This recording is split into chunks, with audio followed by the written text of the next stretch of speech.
Hola, muy buenas tardes. Son las 15:53 de este día, martes 25 de octubre del año 2022. Lamentablemente ayer, por temas de tiempo, como son todos los días lunes, no pudimos hacer la grabación correspondiente, pero siempre tratamos de pagar nuestras deudas y hoy les traemos un nuevo podcast en eh, nuestro podcast, valga la redundancia, hablemos de.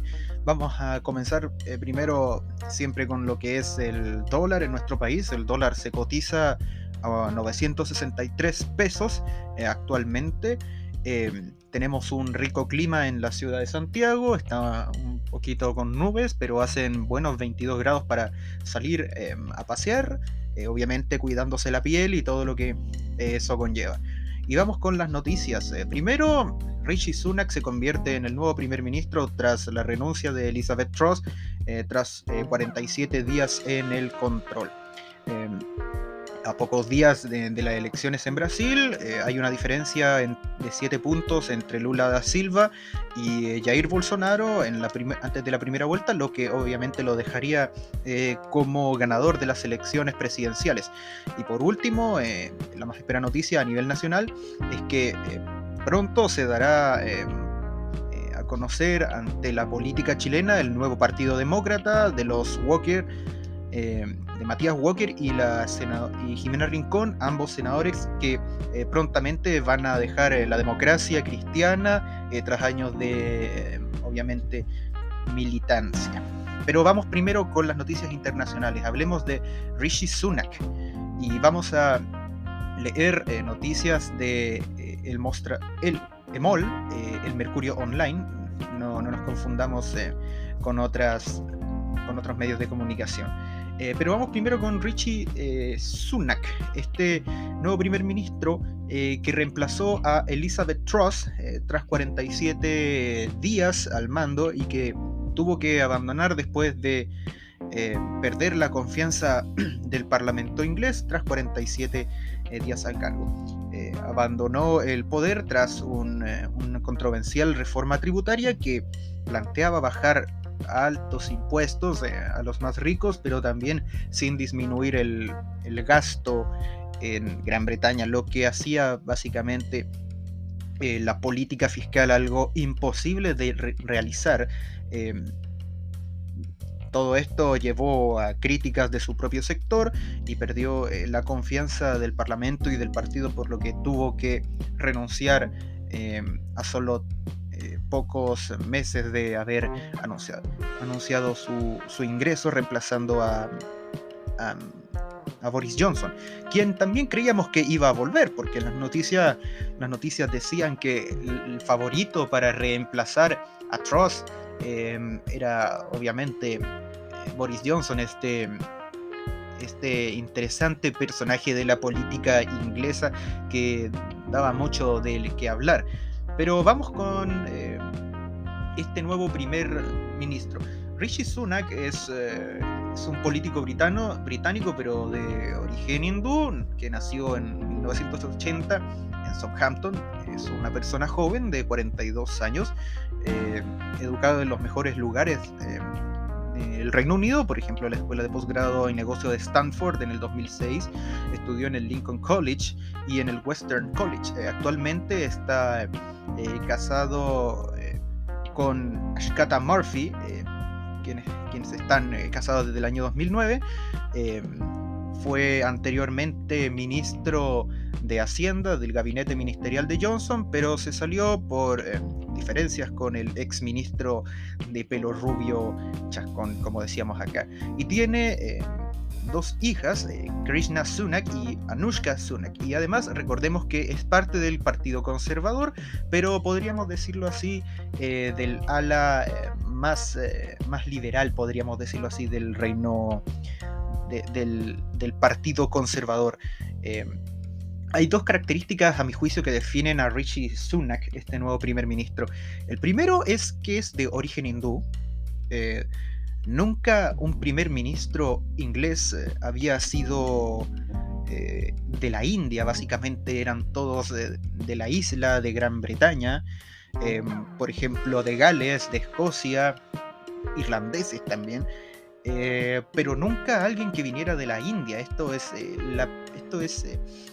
un hito histórico, porque nunca se pensó, básicamente, que una persona que viniera o descendiera de personas que venían de las antiguas colonias británicas, como es el caso de los padres de Sunak que venían de la India, pudiera tomar el cargo, uno de los cargos más importantes de poder dentro del Reino Unido, como es el primer ministro.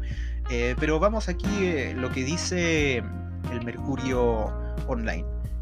Definiciones en Reino Unido. Rishi Sunak se convierte en primer ministro tras ser el único en juntar las firmas necesarias. El ex ministro de Economía ya había intentado ser líder de los conservadores en las últimas elecciones internas, pero perdió ante la recién renunciada Liz Truss. Como habíamos dicho anteriormente cuando estábamos haciendo esta introducción, el ex ministro de Economía Sunak es desde este lunes, o sea ayer, el nuevo líder del Partido Conservador y próximo primer ministro del Reino Unido, anunció Graham Brady, líder del Comité 1922, que agrupa a los diputados Tories sin cartera. Y me faltó decir algo más. ¿Recuerdan que les dije que era el primer ministro de origen hindú? Pues bien, es uno de los nuevos primeros ministros en estar a cargo sin que esté la reina Isabel. La última ministra que estuvo con la reina Isabel fue Truss, pero este es un ministro totalmente nuevo, ya que está también con un nuevo monarca, que es el señor Carlos III. Eso agregando también a los orígenes de este joven primer ministro y también muy adinerado. Brady anunció en una sala del Parlamento que solo Sunak se había presentado con las nominaciones necesarias, 100 aproximadamente, a las primarias del Partido Conservador, proceso que se abrió tras la renuncia de la aún primera ministra Liz Truss, que ocurrió el jueves pasado. Pues bien, para participar en estas primarias, los aspirantes debían tener, como dije, 100 miembros del grupo en las cámaras de los comunes, la cual sería la cámara baja, lo que aquí sería en Chile la Cámara de los Diputados, la cámara alta, y la Cámara de los Lores sería la cámara alta. La situación había sido confirmada minutos antes por Penny Mordaunt, ministra, quien asomaba como la única rival de Sunak, que reconoció no haber podido juntar las rúbricas requeridas para poder competir. O sea, Sunak era el más, podríamos decirlo así, querido dentro de lo que era el grupo parlamentario conservador, quien tiene mayoría en el Parlamento. Eso hasta las próximas elecciones, pues no sabemos si el Partido Laborista puede arrasar contra el Partido Conservador. Todo dependerá siempre de lo que sean las políticas de Sunak. Por lo que dice Mordaunt, dice: hemos elegido ahora a nuestro próximo primer ministro. Esta es una decisión histórica y demuestra una vez más la diversidad y talentos del partido. Rishi cuenta con mi total apoyo. Esto lo dijo Penny Mordaunt, que no había conseguido los patrocinios totalmente necesarios. Sunak había conseguido apoyo de más de la mitad de diputados, como habíamos dicho, pero Mordaunt, según los cálculos, solo tuvo 27 patrocinios, 27 congresistas parlamentarios que la apoyaron, así que obviamente no le alcanzaba para ser la nueva primera ministra. Entonces el nuevo líder del Partido Conservador, quien en su pasado fue ministro de Economía, va a hablar, bueno, ya habló en la tarde en privado con el grupo parlamentario, entonces se dispone a ser primer ministro. Y aunque no está confirmado, espera que Sunak asuma el cargo de primer ministro este martes, o sea, hoy. Ella debió haber jurado como ministro ante el jefe del Estado británico, que es el rey Carlos III. Pues bien, obviamente en las primeras declaraciones de Sunak, él llamó a la unidad y que iba a hacer todo lo posible para que los problemas de Gran Bretaña aminoraran respecto a lo que es la crisis económica a la cual están viviendo en el tema del Brexit. Fue también un tipo muy importante en lo que era los temas de los apoyos de dinero, en temas de apoyos estatales cuando se hizo el confinamiento, y ahora le toca combatir una fuerte recesión, producto obviamente del Brexit y también de lo que es el proceso inflacionario que no solamente Chile está viviendo, sino que también todo el mundo vive, y también los problemas que la guerra de Ucrania contra los rusos han provocado por temas económicos. Recordemos que Gran Bretaña también es una isla, por ende necesita exportar producción y también traer productos obviamente de fuera, porque siendo una isla, recordemos que los productos son bastante escasos y son limitados. Es algo que se aprende en economía. Honestamente, nunca se pensó que, a mi juicio, Sunak podría llegar a ser primer ministro. Cuando escuché la noticia de que Boris Johnson era el preferido, honestamente pensé, listo, Boris Johnson tiene la carrera ganada, entonces no será necesario que Sunak pueda ganar la elección. Pero obviamente con 100 parlamentarios del, valga la redundancia, parlamento, se convierte en este nuevo primer ministro. Entonces la pregunta no solamente es cómo le irá, sino también qué hará, por ejemplo, Boris Johnson, porque recordemos que todavía sigue siendo una figura importante, y también tenemos que preguntarnos cómo será el desarrollo, pero obviamente nadie tiene una bolita de cristal. Solamente podemos hacer especulaciones respecto a cómo será su mandato, pero viendo el historial del señor Sunak, el señor primer ministro Sunak, espero por lo menos, y por el bien de Gran Bretaña y mantener el orden interno de la isla, que pueda hacerlo bien. Esperemos a ver cuánto dura, porque recordemos que hasta ahora el periodo más corto ministerial ha sido la de la señora Truss, con 47 días al cargo, y esperemos que también se pueda corregir la reforma tributaria o implementar una nueva reforma tributaria en el tema impositivo, para ver cómo le va a la economía británica, que está estancada y tiene inflación, obviamente por los procesos que habíamos dicho anteriormente. Ahora nos vamos a Brasil, la tierra de la capoeira. A mí me gusta mucho Brasil, y queda poco tiempo para las elecciones. Prontamente se van a realizar elecciones presidenciales en Brasil.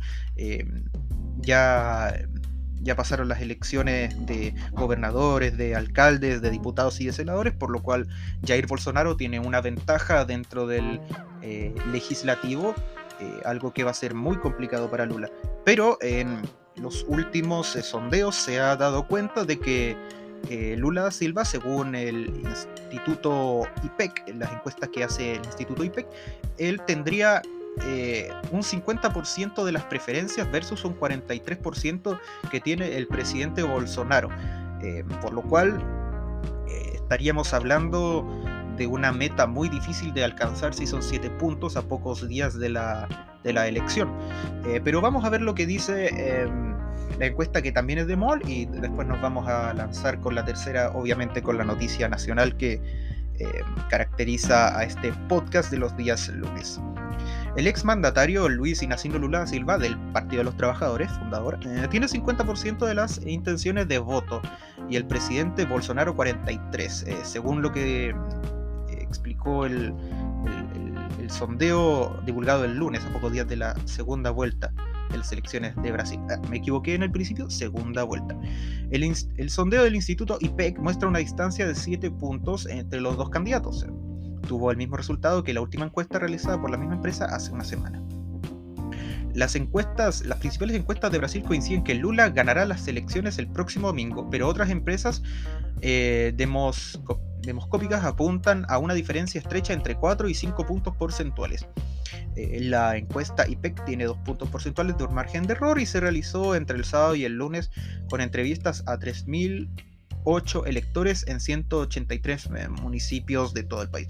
Pues bien, recordemos lo que siempre decimos acá: las encuestas crean realidades, y la población brasileña literalmente son millones de personas, por ende no sabemos si estas encuestas son realmente ciertas. Recordemos que las anteriores daban por ganador a Lula da Silva, que era aproximadamente un 60 o 70% de las preferencias versus un 30-35% que era Bolsonaro, y terminaron equivocándose. Literalmente debe haber alguna Marta Lagos versión brasileña que crea estas elecciones. Aquí también plantea que solo hay un 2% de indecisos, mientras que el 5% de los encuestados respondieron que votarán nulo o blanco. En la primera vuelta de las presidenciales realizadas en octubre, Lula fue el candidato más votado con 48.4% de los sufragios, eso es lo que sacó en la elección pasada, versus Bolsonaro, que tiene un 43%. Imagínense, aún tiene un gran porcentaje de votos, pero no ha logrado superar a Da Silva. Como ninguno de los candidatos obtuvo la mitad de los sufragios, los dos más votados disputarán la segunda vuelta, lo que se conoce como balotaje. Las firmas encuestadoras han sido muy cuestionadas en Brasil por parte de la bolsonarista de la política por no haber detectado la fuerza que tuvo el actual mandatario en la primera vuelta. Bueno, como les dije hace un ratito atrás, las encuestas crean realidad y buenos márgenes de error. Recordemos que también son 3.008 personas las encuestadas, no son muchas dentro del mundo electoral, que son más de 50 millones. Las encuestas acertaron en que Lula quedaría en primer lugar y Bolsonaro en segundo, pero calcularon que el líder ultraderechista obtendría entre 6 y 7 puntos menos de los que finalmente recibió en las urnas. Por eso es importante revisar bien las urnas. Al final, la única encuesta válida a lo que hay que tomar en cuenta es una elección. Y vámonos a Chile, por fin a Chile, porque literalmente ahora van a hacer un nuevo partido de izquierda, esta izquierda que está muy fragmentada en los tiempos convulsos en que vive Chile. Ya no existe la concertación, pero van a hacer un nuevo partido, el Partido Demócrata de Rincón y Walker. Y vamos leyendo lo que dice la tercera. Los primeros pasos del Partido Demócrata de Rincón y Walker alistan lanzamiento para la próxima semana. Junto con su renuncia a la ADC, que serían las renuncias más fuertes del partido, los senadores planean en un principio para el próximo miércoles 1 de noviembre presentar su nueva apuesta política con la que buscan capitalizar el resultado del plebiscito del 4 de septiembre, 60-30 para los que no recuerdan y para los que todavía no aceptan la derrota, y congregar a los votantes del centro, ese centro que está muy abandonado. Según cercanos a los parlamentarios, se podría sumar el señor Fuad Chahín, quien era ex constituyente y también ex congresista de la democracia cristiana. Equipo Demócrata. Así nombraron al grupo de WhatsApp que tiene como objetivo preparar el lanzamiento del Partido Demócrata de Chile, impulsado principalmente por los dos senadores mencionados antiguamente, Jimena Rincón y el señor Matías Walker, quienes dejarán la militancia del ADC esta semana para emprender una nueva apuesta política tras el contundente triunfo del rechazo en el plebiscito del 4 de septiembre, el plebiscito que definió el apruebo y el rechazo. Bien, como parte de los preparativos en este grupo, el cual están ambos parlamentarios, citaron un encuentro para este día jueves, que va a ser a las 10 de la mañana, se va a ubicar en el Café Torre de Santiago. Esta coordinación se suma a una serie de reuniones telemáticas, llamadas telefónicas y encuentros presenciales que han sido parte de la rutina durante las últimas semanas de los senadores y otros militantes y exmilitantes de la democracia cristiana. El objetivo es algo que se propusieron hace tiempo: crear una nueva colectividad que se distancie de una debilitada falange. Justo a tiempo, cuando el barco se está hundiendo, hay que tratar de salvarse, y la democracia cristiana honestamente ya no tiene salvación a mi juicio. Y también de los amarillos, que se convirtieron en partido hace poco. Y una ubicada en el centro, que según comentan algunos de los adherentes convoque al electorado que quedó huérfano tras el referéndum. Quienes forman parte de los preparativos transmiten que el encuentro del jueves sería solo el anuncio de la renuncia de los ambos senadores y de otros militantes del partido, como sería la concejala de la comuna de Renca, Camila Avilés. Si bien el anuncio del lanzamiento del Partido de los Demócratas estaba contemplado en un principio para esta semana, según ha dicho en las últimas horas, se iría materializando el próximo jueves 2 de noviembre la salida formal y la creación de este nuevo partido. Bueno, los que van a asistir al café del jueves serían Walker, Rincón, los exintendentes Sebastián Pavlovich, que era de la salud, el señor Marcelo Urrutia, el jefe programático de la candidatura de Rincón, a quien nadie han bajado, y también Carolina Latorre, Rodrigo Iturra, Samuel Chambe, Salamanca, Eduardo Cruces, Carlos Torres y otros más que eran de la democracia cristiana. Según cuentas quienes han participado en los encuentros virtuales necesarios para la organización del partido, hay alrededor de 80 personas coordinadas que se conectan en reuniones. Eso sí, enfatiza alguna de ellas, sumarse a los encuentros no implica que posteriormente militen en el partido.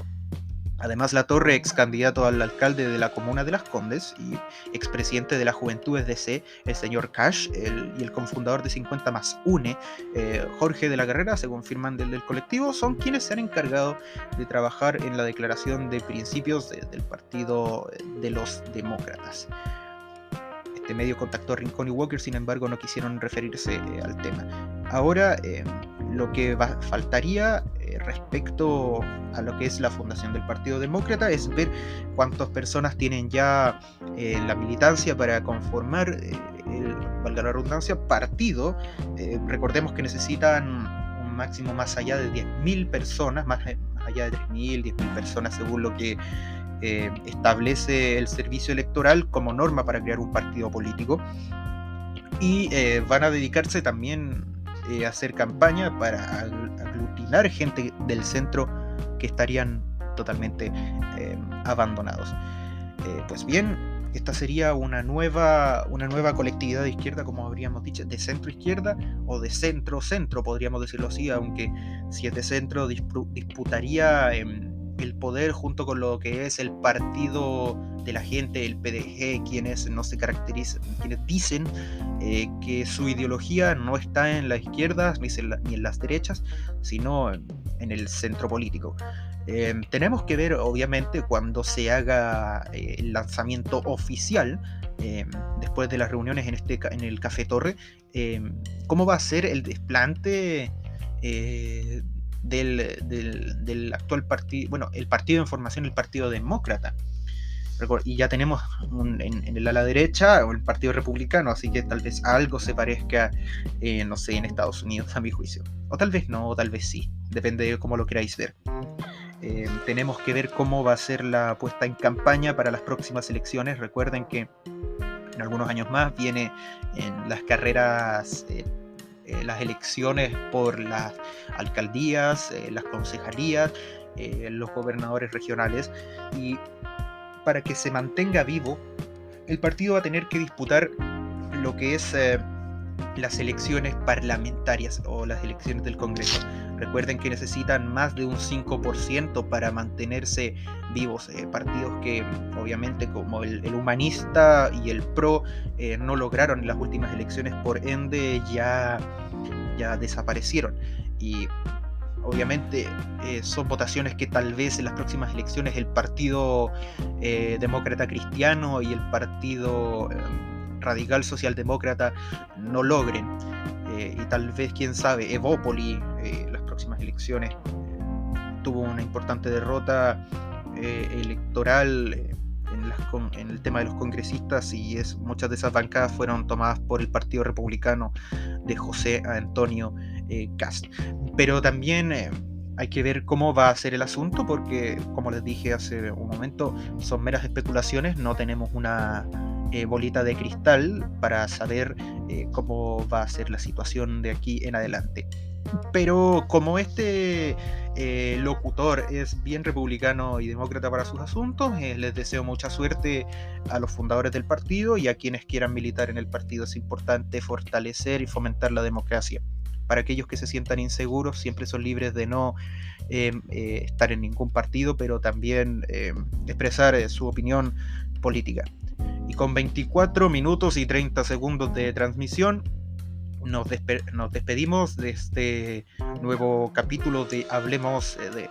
Recuerden que este capítulo va a estar en la plataforma de Anchor para que lo puedan escuchar. Va a estar en Spotify y también en la plataforma de YouTube, donde podrán escucharlo y también verlo en pantallita para que le puedan dar su like. Recuerden seguir el canal. Para mí es muy importante seguir subiendo y que puedan escuchar lo que tengo que decir para ustedes, para el país o para el mundo, si obviamente quiere escucharme. Nos vemos la próxima semana. El próximo lunes no habrá podcast, voy a tener que hacerlo el martes, porque ese día tengo que trabajar. Sí, todos tenemos que trabajar. Nos vemos en un próximo episodio. Hasta la vista.